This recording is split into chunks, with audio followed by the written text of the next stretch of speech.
Mo is saying, is Khamenei an evil genius or a sociopath? What's his psychology? Okay, I don't know. I'm not a psychologist, so I don't know if I could tell you that, but it is possible that through power, I mean, it's very possible. It's probable that through all the power that he has been given to him, his mindset about his role and who he is has changed. Okay, because if you look at how Khamenei was somebody that Khomeini told him that he doesn't even understand what Vilayat Faqih is.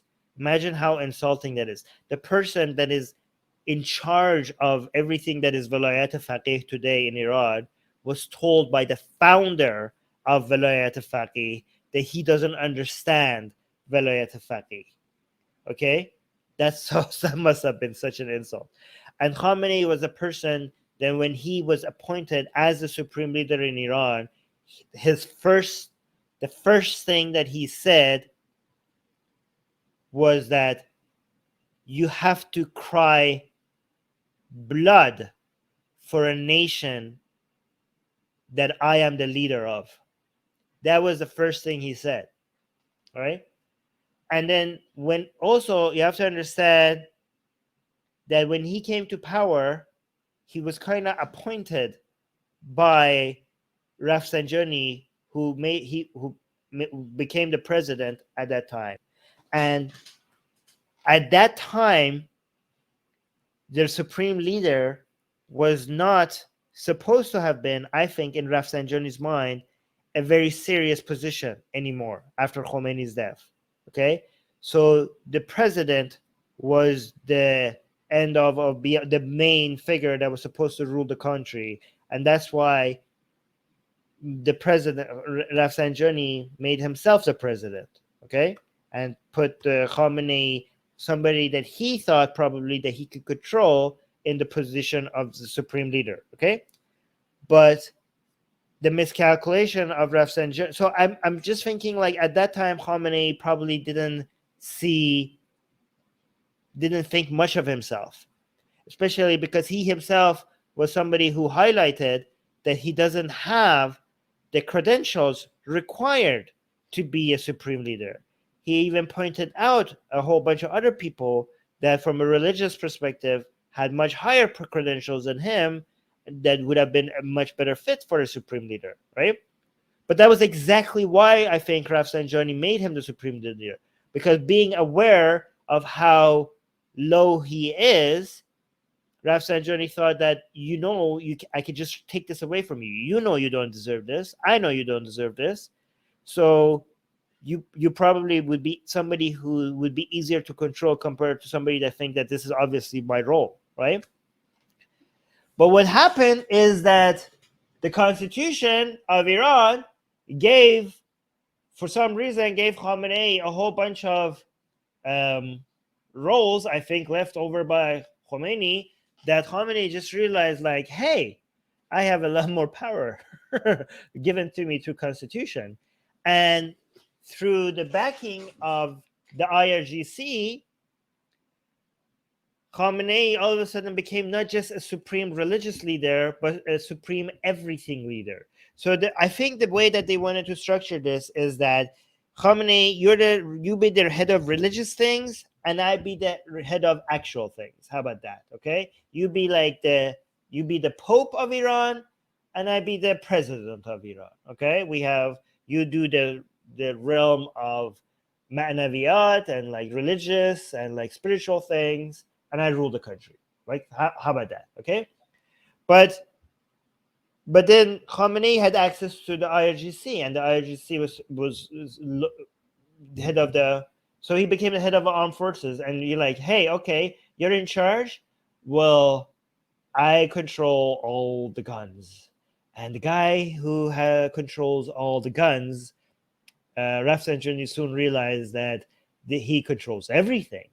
Because Rafsanjani had this weird idea that Iran could even move towards a model that it doesn't even have a strong military. He wanted to be like, Rafsanjani was somebody who wanted to do like thought that he could eventually have better relationships with other countries and bring economic development, and through that you will have security and armed forces. For some weird reason, he thought that it's not that important. Okay, but Khamenei through Khamenei's time. So through Khomeiни's time, before Khamenei, the IRGC was supposed to be just an anti-coup force. That was something that Khomeini himself made it very clear. It's an element of the armed forces that is not supposed to be get involved into politics. Okay, but Khamenei was like realized that this is the main lever that he has to pull. Made IRGC a lot bigger and a lot more influential and a lot more political and with hands everywhere than it originally was designed to have, right? So, and the IRGC through Khamenei, so this was a win-win situation. So IRGC looked at Khamenei like, okay, we could guarantee you more power, okay, and you could guarantee us more influence. Like we'll work with each other. You give us all this political influence and all this economic influence, and we'll grow the size of the IRGC relative to the other armed forces, which was Artesh. And you give us that, and you give us all this power of influence, and we make sure you, the supreme leader, are the supreme everything. And you're not just the supreme leader, you're like God's voice. You're like the words coming out of your mouth will become Islam as they exit your mouth. That's how big of a deal you become, okay? So they turned him to such a high degree of holiness that people, so they don't religiously, they can't say he's ma'asum. So ma'asum means like flawless, right? But he became so close to it that even recently a mullah came on TV and said that there's a one in a million chance that Khamenei could make a mistake. 1 in 1 million, I think he said that, or something, a big number. And he says the only reason why he even says that is because he would like to say 0, but the only reason why he says that because religiously his hands are tied, because the only people who can't make a mistake are the 14 Ma'asum, which is the 12 Imams and Fatima and Muhammad. Okay, so with other than nobody else you can make that claim, but nobody else. So that's why they are assigning a 1 to a million chance for Khamenei to make a mistake. But that's the position he has, and through the past through the past 30 years or so, Khamenei has been seeming to show that is believing all of this, right?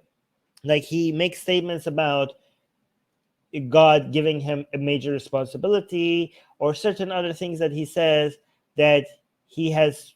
It's like he had a position of, oh my God, I'm nothing. These people are giving this power to me. I don't deserve it. What the fuck? The country, like, you have to cry blood for a country that I'm the leader of. To that slowly become like, hey, I might actually be God's representative on earth. Like, again, I'm not a psychologist, but based on the things that he says, it seems like he believes it.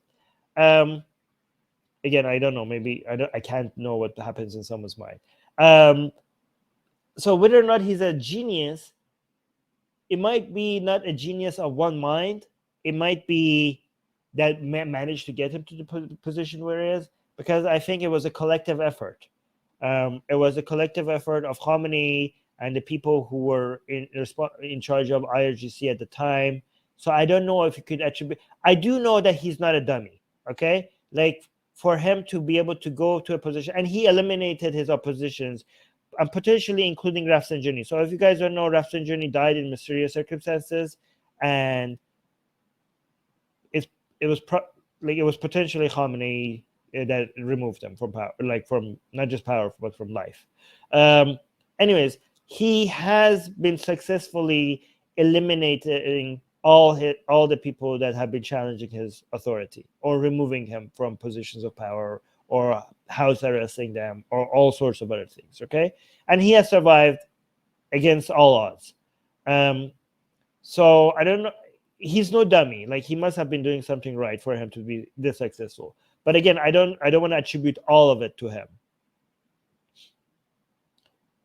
PK saying absolute power makes people go mad. Well, I don't know if he is insane in some levels, in some certain areas. Like he literally believes that he's in war with actual demons, like not symbolic demons, but actual demons, right?